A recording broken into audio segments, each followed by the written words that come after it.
Get off your ash. That's right, you heard me.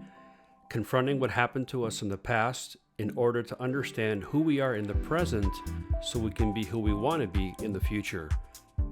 It's time to stop allowing what happened to you yesterday to continue affecting what you do and who you are today. This podcast is going to challenge you and push you outside of your comfort zone. So, if you're ready to get off your ash, let's go. That's right. It is here. Welcome, everybody, to the premiere episode of the Get Off Your Ash podcast. And my name is Joe Amaral, and I'm going to be your host for this series. But I'm also going to be the guy who pushes you to the limits of your comfort zone. Don't worry, I'm not going to push you right off the cliff, but I'm going to push you right to the edge. I'm going to challenge you to get outside of what you would normally do. I want you to get out of your head and the way you think about yourself and the way you've been told to think about yourself. This is all about making you better, about getting you out of a place where you felt discouraged, you felt down about yourself. And we're going to learn how to deal with our past so that we can enjoy who we are today, so that we can be the person we want to be in the future. So that's what this podcast is dedicated for, and that's what it's designed to do. It's to help you deal with your stuff, from the past. You know what I'm talking about, the stuff that comes from your past, the stuff that happened to you when you were a kid, the stuff that happened to you when you were a little bit younger, seeds that were planted that made you feel really bad about yourself. And you didn't even realize that you were carrying that stuff throughout your life. And it was affecting you in the way you are today. It was affecting your ability to dream, affecting the way you saw yourself moving forward in life. So we're going to deal with all that kind of stuff. And, we use the word stuff. I'm going to call it ash. And you're going to wonder why in the world I'm calling it ash. Well, let me explain. The whole premise for the podcast and for the book and all this teaching, it comes from the story of Job, which is in the Old Testament. And it's a 6,000-year-old book. And it's a story of a man who goes through one of the most heart-wrenching circumstances ever recorded in history. We're told that Job is a good man, that he's a wealthy man. In fact, the scripture even says that he is the wealthiest man in all the lands of the East. I mean, he's got everything. He's got thousands of sheep and oxen and donkeys. And you might think, well, that's not really a lot of stuff, is it? Well, you have to remember that livestock, that was the product of the Old Testament. That's how you made money, and that's how you had money in that day. So, if every set of oxen was like, a TV set or a sports car or something like that, I mean, he had thousands of them. So Job was doing really well. And he was the king of his world. There was nobody better than him than where he lived. And then this incredible story starts to unfold in the first couple of chapters of Job. And he's just having a great time. His kids are off having a party, the Bible says, and they're all together drinking and having a great time. And Job gets the news that some of his crops are destroyed, and then some of his animals are destroyed. And then a second messenger comes and tells him about more calamity, and the third. And it builds and builds until finally the fourth messenger comes and tells him that all his children who were gathered in that home together, that a wind came and the house collapsed and all his children were killed. And we're told that right away, Job goes into incredible grief, as you can imagine. And Job does something that's a little extra. It's a little more than what people would do in that time. So if you lost somebody in your family, it was very common to cover yourself with ash. So you would burn something, and then you would take the ashes and you would smear it on your body. And when people saw you covered in ash, they would say, oh, he's in mourning. He's lost someone, kind of, hey, let him be. But Job does something a little more than that. And this is where we get the name of the book. This is where we get the name of the podcast and this whole movement that I'm trying to get started and helping people deal with the stuff from their past. And it's in Job chapter 2, verse 8.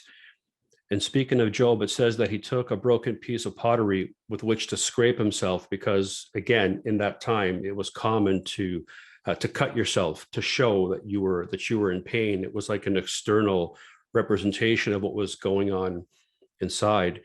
And so it says that he took the piece of broken pottery with which to scrape himself while he what? While he sat in the ashes.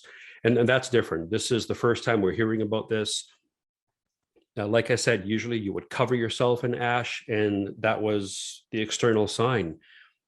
But Job doesn't just cover himself, but he actually sits in ash.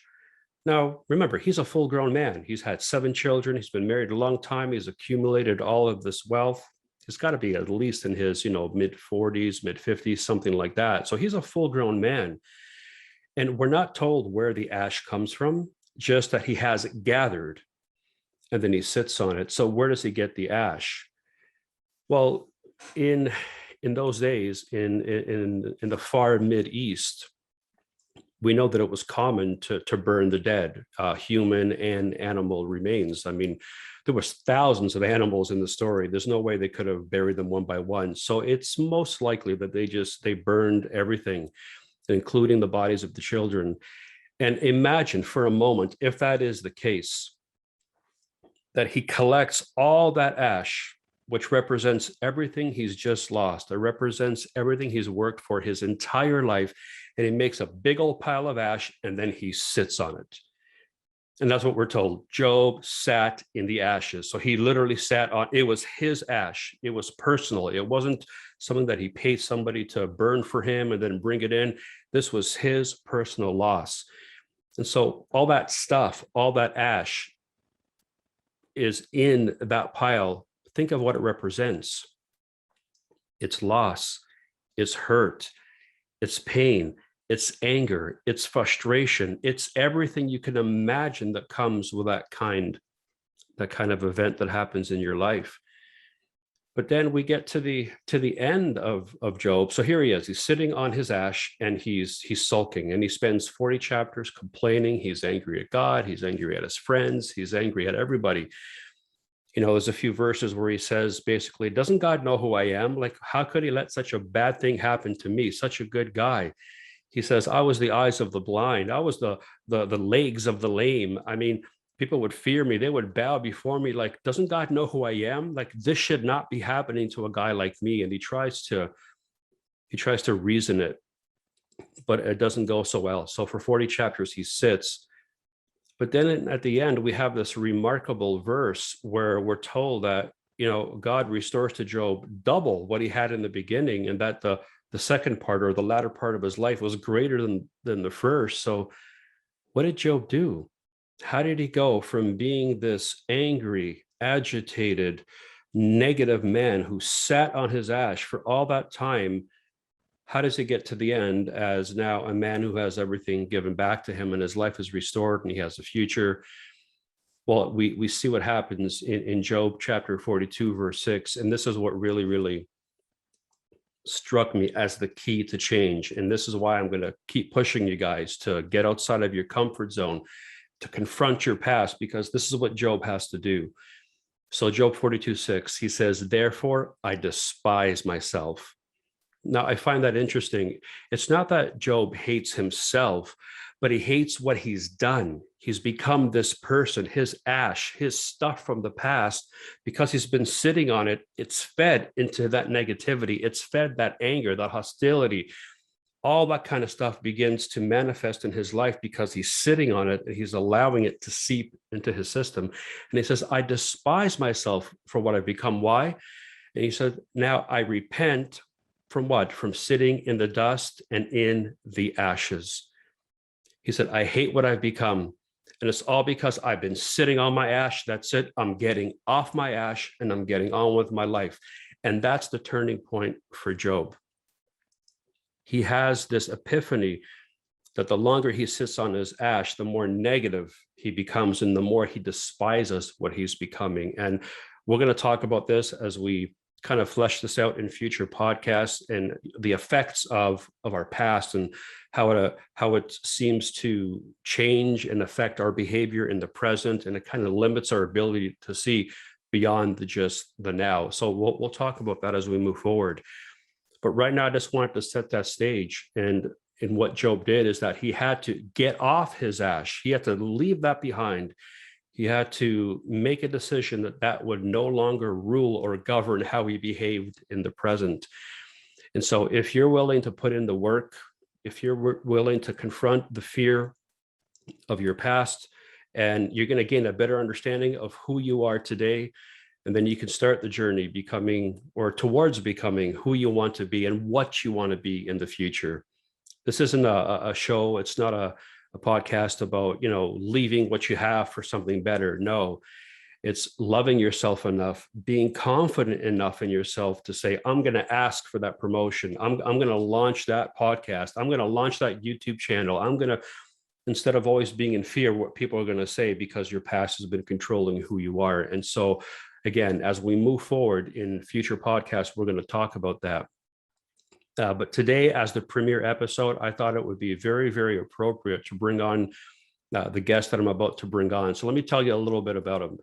My guest today is the author of the men's devotional, 40 Days in the Man Cave.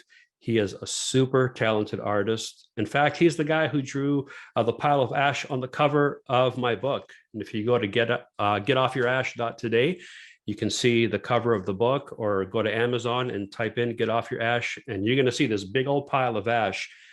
And I'm not going to say too much more about it because we're probably going to talk about that a little more in length, but he's the one who drew the cover. He's also the guy who gave me the book title. What a guy. He's a super nice guy. He's one of my closest friends. So please welcome to the podcast, Todd Stahl. And here he is, the man of the hour, Todd Stahl. Welcome, buddy. You're my first guest. Well, I am honored, man. This is excellent. I'm happy to be here. This is great. Yeah. Well, when we started talking about doing a podcast that would go along with the book, I said, "Oh, Todd's got to be the first guest because the whole genesis of this thing it starts with you." So I think it's awesome that we could do this.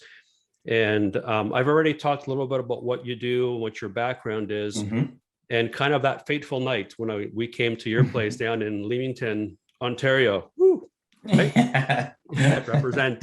Yeah. And I was coming to speak at your church, but the night before we came over to your guys' house for dinner, and I just started to share about this idea that I had, like, oh, I just want to encourage people to get off their butt, You were like, hold that thought, and then you took off.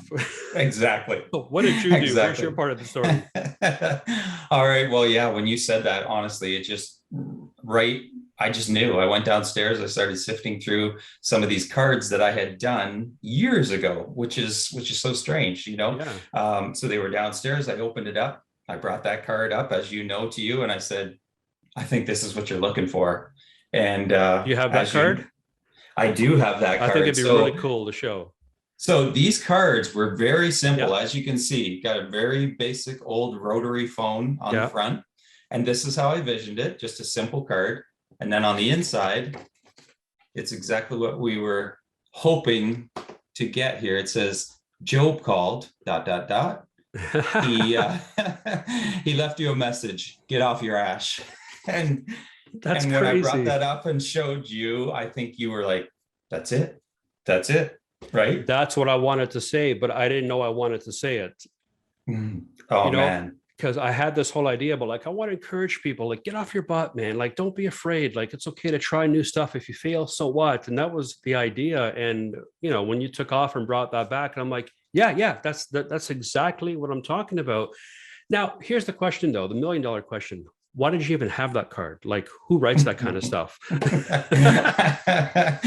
I know. Yeah, exactly. Well, you know what? I probably asked myself that a few years ago too. But when I had done these cards, I had a series, and I just thought that was a cool idea. Like, I was going through the same type of issues, not the same type of issues, but issues where I struggled with. And, when you read about the story of Job, it's a very simple thing. Like God said, get off your ash, like stop wallowing, stop whatever you're sitting on or whatever you're dealing with, and get out there, get off your ash, dust yourself off and get going. And so I just did this series, and to me, it's absolutely perfect for your book. It's amazing because all through COVID, I was trying to write. I mean, the idea has been in my head for a couple of years, but especially through COVID, I thought, hey, I'm home, I'm stuck, I can't go anywhere. Let me try to maximize my time. And Mhm. I tried. I would get a paragraph or two. Ah, that's garbage, delete. And then a few weeks later, try again. Ah, that's no good. And I don't know what other people are like, what their process is, but for me, I can't even start to write the book until I have the title. That's just the way my brain works. Yeah, I'm the same with art. Like if Oh, I if okay. I if I can't visualize it or see it how it's going to work out and kind of have a few things where I can pull them all together, I can sit there for hours and it's not going to be smooth. But when I get those things, like you said, Okay. together, boom, it just flies. Yeah. Well, when we talked that night and you made that statement, get off your ash. And I thought, well, of course it's funny. It's a play on words. Of course, that's hilarious. I don't care who you are. It's funny. Yeah. But it's not just about the play on words. It's so much more than that, as we know now, like what the ash represents and all that kind of stuff. Um, what was Todd Yeah. Stahl going through ash? When you came up with this concept for the cards? I mean, without going into details, but just Yeah. was there Yeah. something? Yeah. No, big time. And you know what? I was talking to my wife, well, Sherry, about this, and I had done those cards, and I honestly believe the things that work out the best and make the most impact, and that always was one of the words that came up: impact, impact. It just hit me. Simple cards, big message. You don't Mm, need to have big flowery things. Sometimes it's just the small things that really stick with you. And as this came about, mm, I was struggling with depression. I mm, was struggling with a divorce that I had gone through, and so the mm. struggles of that, the fact that sometimes divorce can make you awfully bitter person, Sure. and I was determined that I was not going to be a bitter person. Now it took a while, Hmm. and one aspect of that was just saying to myself, I've seen a few people that have been through struggles and you see them on the street or at Hmm. work. And right away, you either want to kind of sometimes avoid them or Hmm. they've got this cliche about, or not a cliche, but a stigma about them that you think, oh no, Yeah. if I get talking about them, sooner or later, it's going to come full circle, To right? that And thing. then Yeah. to Yeah. that thing. And it's Yeah. like, that's the thing that you recognize about them, or you're like, oh man, I can't deal with this again. And I didn't want that with myself. And I was determined, See, but that's but awesome that you recognize that, because a lot of people don't, right? They get into that funk, yeah. they let the ash kind of seep in and affect their personality. That's awesome Oh, that you made that decision. No way, I'm not going to become that person. no, no, absolutely not. And that's why I'm like seriously so stoked about this book because Joe, all my art in the last 5 years or so has been about these kind of things, messy things, Mm, tough things, not mm, all cut and put in a box perfect. So I did one that said it takes two, and it was all about, you know what, it's fine to step out of the boat with one foot. No problem. It's not a big mm, deal. Change jobs, do different things. One step is no big deal. Stepping out with 2 feet is a whole nother ball game. So I did that one. I had another one called Turn Scars to Stars, right? Where okay. these chains, I had this big pile of chains. And at the very end of it, it was all busted up. And when it blew up, it turned into stars. And that was Okay. another thing, like I believe is just God gave me an idea and a vision to draw that out. Mm, And I think it's just, again, going back to that impact, when people see that, as you've mentioned numerous times, people are bondage about chains, struggles in their yeah. life. You want to bust those away and, turn them into stars or just turn their life around. So Hmm. all of these things kind of go hand in hand, like you said to me about the book. I love that name. I think it's perfect. Can you do the cover? And I said, man, I would love to do the cover. And in my mind, I was thinking, this has got to be a messy picture. And Yeah. you said, I Yeah. don't want it neat. I want it kind of messy because that's what this is all This about, is dusting messy, yourself man. off. Yeah. It's messy.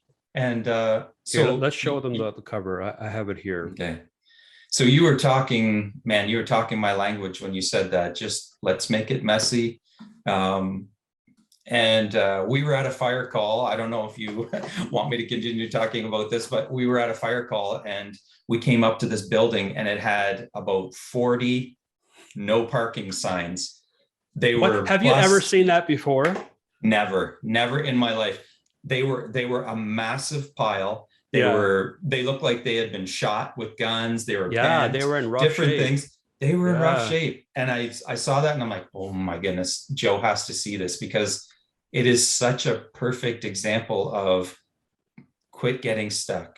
Don't park Yeah. and Don't stay just here. don't stay here, you know? Well, I mean, the Yeah. concept was, yeah, we wanted it simple. We wanted it kind of messy, but I mean, I don't know how into the picture people can see here, but like there's words in that pile of ash, right? There's Mm-hmm. rejection and guilt and doubt, shame, anger, betrayal, was it fear, pain, hurt, and all that kind of stuff. Mm-hmm. Because we don't even realize like what we've been sitting on, like what we've been parking on. Yeah, And totally. yeah, and like sometimes it's good to marinate in things like, when you marinate steak, that's good. You want the flavor to come in. Yeah, yeah, But absolutely. ash, you don't want to be sitting on that for too long. Not so much, not so much. No. Yeah, because it So, begins to change you. And I don't know how you found it, but for me, it was a number of years, but I noticed that my personality began to change. Like I was more prone to depression and anxiety. I was struggling with insomnia. I mm, became a little more irritable. I'm the funny guy. I'm the nice guy, mhm, not the jerk. But I was becoming that, mhm. and I'm like, who is this guy, and why is this happening to me? Did you find that without even knowing that you were sitting on ash? Did you find those kind of changes going on in you at all?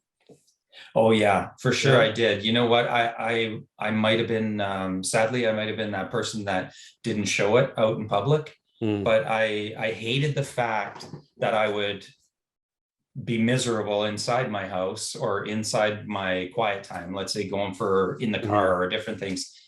Um, and then another person at work, like you had to be this person out front. And Yeah. that was tough for me because I knew in my heart that's not how I was feeling. Like, oh hey, how you doing? How's it going? And meanwhile, Yep. all I wanted to do was get lost. Yeah. Yeah, I Yeah. wanted to run. So you know what? My clothes, if it was a visual, would have been full of dust. Yeah. And I was getting sick of it, but I don't, at the time I didn't have probably enough strength to do it. Hmm. I was asking God, I was wanting to change. But Yeah. man, when it's deep rooted and stuff like that, honestly, when I read about the root of bitterness, I read an Hmm. article about that. Hmm.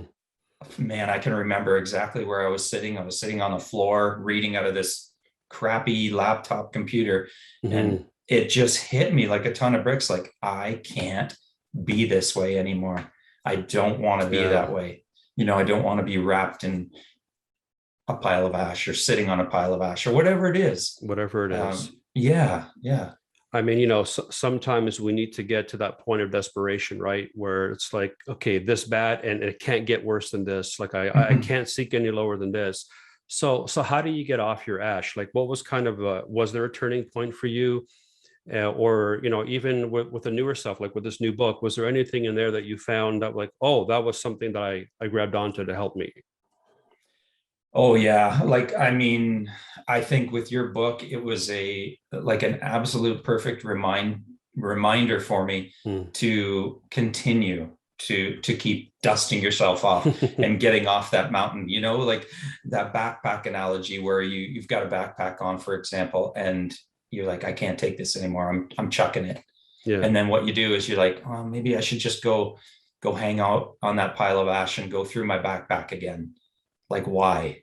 you Yeah. know so you reminded me in particular in the second chapter, to just get off your ash. Like, enough is enough. Hmm. Get off and stay off. Stay Now off. I'll stay off, and obviously we all know that that's not easy. And Yeah. you know what, it's nice to say, oh yeah, I dusted myself off and I got off and that was it. I was on the path to freedom and everything. No, Yeah, no, it it doesn't doesn't work that happen. way. No, we all take the occasional trip back to that big old pile and we look in there. Oh, what's in there Oh now? yeah. Oh yeah. Yeah. Absolutely. We want You to know know, what's back in there. it's crazy to me how we voluntarily go back to the ash. We know what's in there. Like there's nothing good. There's hurt, there's shame, there's As embarrassment, but we go back. we go back, it's so weird. Like, we don't, why, I don't know, but we want to go back and pick it up. So the question you asked me there again is, there's so many great things in the book. Like, honestly, it's going to be fantastic for so many people, even if they're on if they're on a really tiny ash heap, right? Or they're on a stinking mountain that they don't even know how they're going to take the first step so they don't fall flat on their face. It's so encouraging, because you talk about difficult things, but in a way that shows people that you can absolutely do this. And you did. And you know what? Nothing's better to me. I love true stories. I love documentaries. And when you talk about yourself and how you overcame it, that's just encouragement to people. And I don't know how, you can't be enthused like me. I read the whole thing in one sitting, the whole right? thing from start to finish. Yeah. That's awesome. Exactly. Yeah. I mean, you said I did it. Well, I'm still doing it because it's a choice you make every day, because, the pile's right over there. It doesn't go anywhere. You're the one who walks away from it. It's still there. Yeah. And you got to choose. I mean, today is November 17th. We're recording this in the afternoon. This is going to be live later today. Tomorrow, I'm getting on a plane and I'm going back to Liberia, because I was able to get off my ash and say yes to an invitation that I normally would not have said yes to, because I would have thought, nah, there's so many people who are better than me. And, I'm not missionary material. I'm not this, I'm not that. And we believe those lies. And that's right. Yeah. We allow all that stuff people said. I talk about it in the book. I had somebody important in my life say to me, you're never going to amount to anything, you and all you Amarals. And I carried that as a full-grown man, married with a ministry.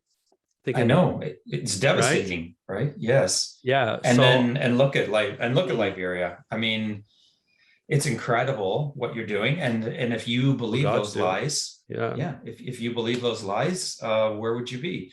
You wouldn't be happy. You'd be miserable, because your heart is in Liberia, or wherever it was, Israel, and different things that you've done. So so every time I get on a plane and I fly to Liberia, I think, oh God, thank you for helping me to say yes. I had to get to the point that Job got to at the end of the book. I think it was 42:6, where he said, oh, I despise myself. Like, I've despised what I've become. I've become this angry, complaining, entitled, how dare you, God, let this happen to me? Don't you know who I am and what I've done and how much I give, and blah, blah, blah, blah. And God's like, oh yeah, where were you when I created the foundations of the earth? And, oh, right. Yeah. But I thank God every day that he allowed me to take a look into my past and see what it was that was affecting who I was. And so that I could say yes to these new experiences. And you said yes. You said yes to releasing the title. You said yes to drawing the artwork. And you said yes to being my first guest. And I'm so thankful for it, man.